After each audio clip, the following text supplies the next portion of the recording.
আসসালামু আলাইকুম। আমার কিন্তু নতুন কিছু ট্রাই করতে খুব ভালো লাগে। তো যেহেতু অনলাইনে ভিডিও দেখি, তো ভিডিওর মধ্যে বিভিন্ন জেলার অনেক সময় কিন্তু বাহিরের রান্নাও ট্রাই করি। তো বিভিন্ন জেলার আফুরা এক এক রকম রান্না করে, ওই রান্নাগুলো দেখলে খুব ভালো লাগে। তো আজকে জীবনে প্রথম আমি মাংসের ভর্তা করব। তো আসলে কখনো আগে খাওয়া হয় নাই।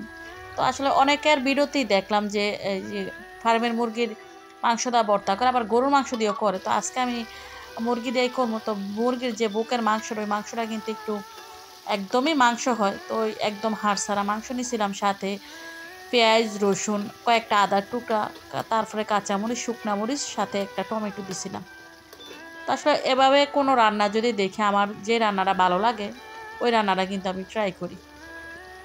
প্রথমে কিন্তু সবগুলা তেলের মধ্যেই ভাজা নিয়েছিলাম। তো এগুলা দিয়ে একটু ডাকনাদা ডাইকা দিছিলাম। আর যেহেতু ফার্মের মুরগি খুব তাড়াতাড়ি সিদ্ধ হয়ে যায়, একটু ডাকনাদা ডাইকে একটু কম আঁচে দিছিলাম চুলাটা। তো সব কিছু খুব সুন্দরভাবে সিদ্ধ হয়ে গেছে। তো আসলে আমার মনে হয় যে অনলাইনে এই ভিডিওগুলো না দেখলে অনেক কিছুই জানতাম না, শিখতাম না। আমি আমাদের মতো করে কিন্তু আমরা সবসময় রান্না করি, তবে মাঝে মাঝে অন্যান্য জেলার রান্নাগুলো দেখলে খুব ভালো লাগে আমার কাছে। তো এই বাটনাটা যখন আনছি, মানে আনার পরে এখনও কিন্তু ভর্তা করি নাই, কোনো ভর্তাই করা হয়নি। তো আজকেই প্রথম, মানে নতুন ভর্তা, নতুন বাটনায় বাইটা খামো।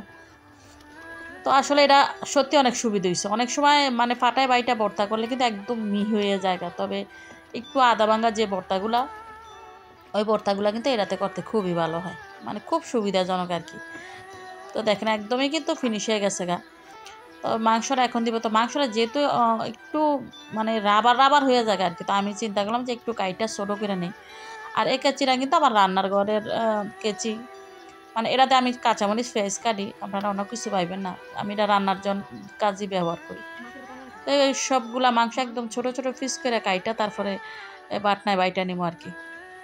তো সত্যি অনেক ভালো লাগছে। আর এই নতুন কিছু ট্রাই করলে কিন্তু আমি একা খাই না, যেহেতু আমার বাপের বাড়ির কাছে আমার বাইরের বোর জন্য পাঠাইছি, তারপরে আমার জায়েরে দিছি, যেহেতু নতুন করছি, যে খাইয়া কেমন লাগে দেখো, দেখা গেছে ওদের কাছে ভালো লাগলে ওরাও কিন্তু করবো।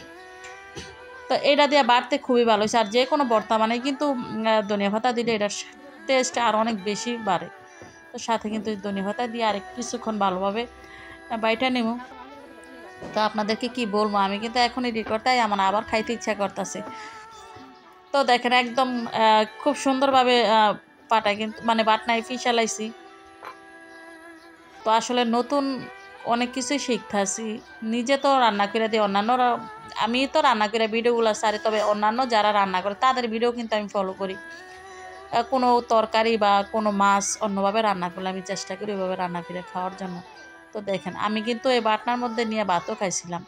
সত্যি অনেক টেস্ট হয়েছে। আপনারা একদিন ট্রাই করে দেখবেন, ভালো লাগে অনেক।